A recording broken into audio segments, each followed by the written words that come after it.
d'abord saluer M. Correl qui ce soir représente notre maire et qui est gentiment venu nous soutenir. Ben, c'est moi qui vous remercie de nous avoir invités, hein, parce que c'est tout à fait normal. C'est très bien pour nous d'avoir aussi l'avis de l'association, voir un petit peu ce que vous faites, comment vous voyez les choses, et nous, ça nous permet après de réfléchir. Moi, je m'occupe de la solidarité savonnaise, hein, oui. Et un petit peu internationale aussi par Haïti. On a une mission sur Haïti. Si vous voulez, je vous en dirai deux mots d'ailleurs, si ça vous intéresse. Une belle mission qu'on a mis en place avec Michel Blanc. Mais en tout cas, merci. Hein, je ne vais pas monopoliser la parole à la place de votre présidente, tout de même. Hein. Voilà, donc dans le cadre de la semaine de la solidarité internationale, cette année, on va parler de la solidarité internationale à la cubaine, c'est-à-dire rendre le bien pour le mal ou les relations de Cuba avec les États-Unis. C'est un aspect qu'on n'avait pas encore abordé. Le gouvernement révolutionnaire cubain a toujours placé la solidarité internationale au cœur de son action, reprenant et donnant vie à la phrase de José Martí, la patrie c'est l'humanité. La coopération cubaine en matière de santé a commencé en 1963 avec l'Algérie, nouvellement indépendante. Et de 1961 à 2010, Cuba a coopéré avec 157 pays du monde et à travers ces programmes de partenariat, plus de 350 000 collaborateurs de la santé ont prêté leurs services à l'étranger. 135 000 étaient des professionnels et des techniciens et ils ont travaillé dans 107 pays. En 2010, presque 51 000 collaborateurs prêtent service dans 98 pays et 4 territoires d'outre-mer.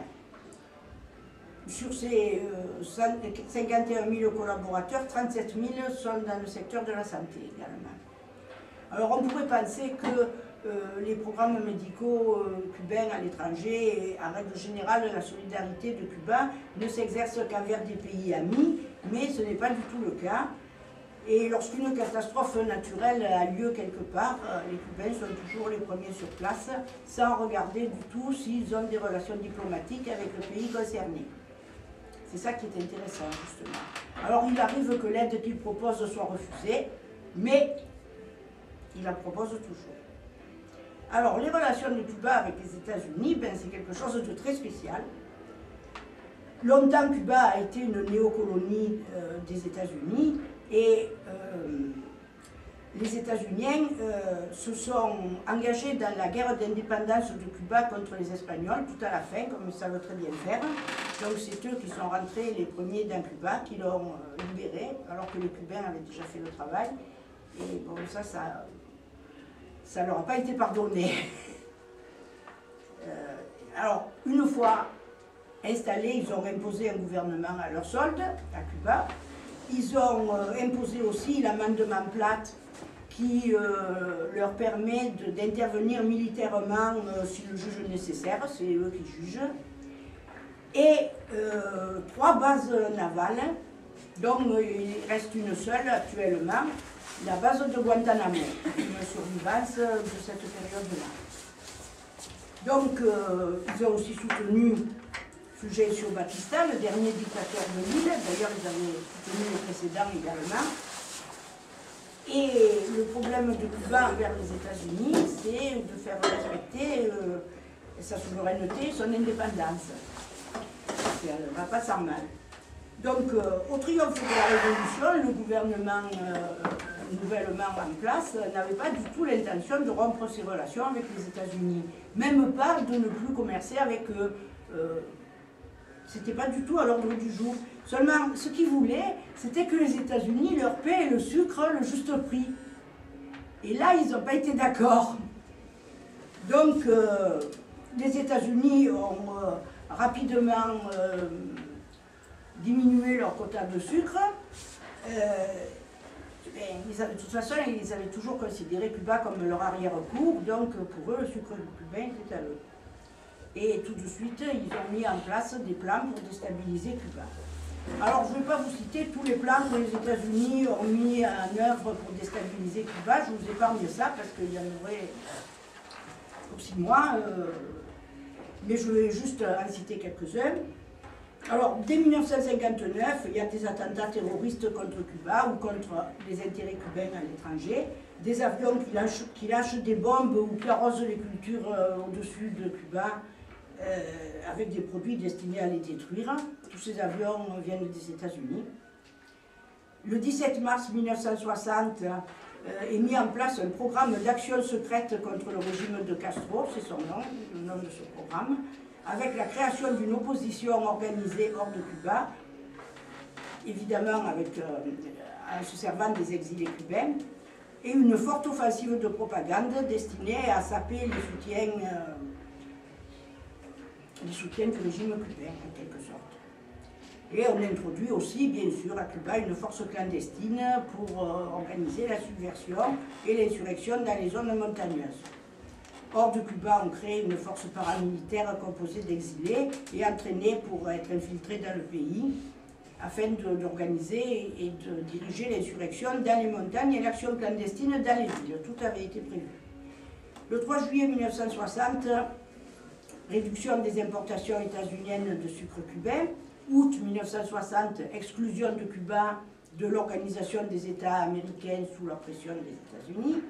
Le 19 octobre 1960, c'est le début du blocus. Un embargo partiel est décrété avec interdiction de tout commerce avec Cuba, sauf pour les médicaments et les produits alimentaires. Décembre 1960, c'est l'opération Peter Pan. Alors ça, c'est très beau, l'opération Peter Pan. C'est une opération montée par la CIA, au cours de laquelle 14 048 enfants et adolescents cubains âgés de 6 à 18 ans ont été envoyés aux États-Unis par leurs parents, qui avaient été terrorisés par une campagne de désinformation qui affirmait que le gouvernement cubain allait nationaliser les enfants. Ils les ont tous mis dans des avions, des bateaux pour les États-Unis, ils ne les ont plus jamais revus parce qu'à eux, on leur a refusé le visa pour aller les rejoindre. Voilà. Le 3 janvier 1961, les États-Unis rompent les relations diplomatiques avec Cuba. Le 17 avril, c'est l'invasion de la baie des Cochons. Le 24 octobre 1962, le blocus naval de Cuba par la marine états-unienne lors de la crise des missiles. Le 8 juillet 1963, les voyages vers Cuba deviennent illégaux.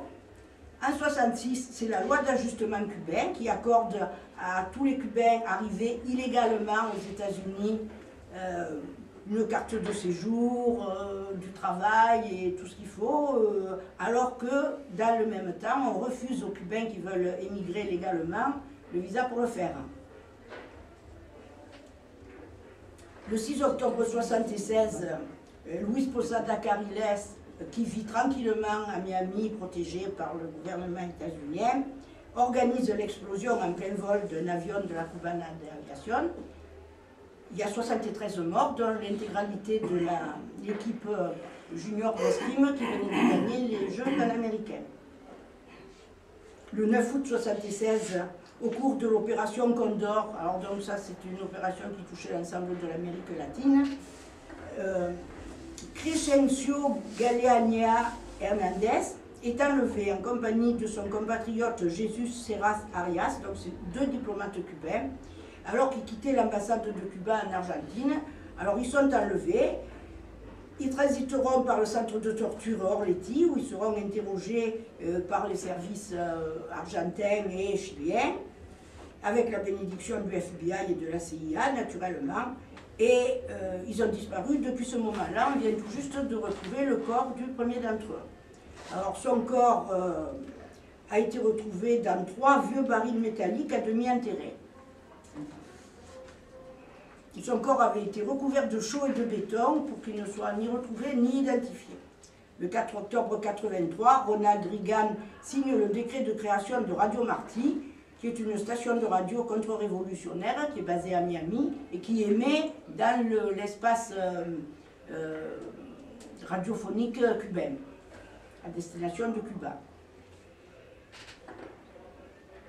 En 1995, c'est l'instauration de la politique des pieds secs, pieds mouillés qui complète la loi d'ajustement cubain, c'est-à-dire que les immigrés illégaux qui arrivent à toucher terre sont acceptés avec des conditions d'intégration préférentielles, et puis ceux qui ne sont pas arrivés à toucher terre, on les renvoie à Cuba. Le 12 mars 1966, Bill Clinton signe la loi Helms-Burton qui renforce le blocus et qui renforce aussi la loi Torricelli qui a été instaurée un peu avant. Alors, la dernière sorte, en quelque sorte, de provocation, c'est le vol des cerveaux. Alors ça, c'est une chose qui est en vigueur constamment.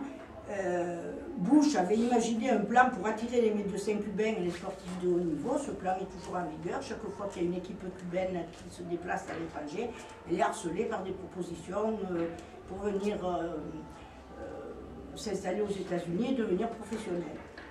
Alors sont visés en priorité les médecins, les autres spécialistes de la santé, et puis les sportifs de haut niveau aussi, tous ceux qui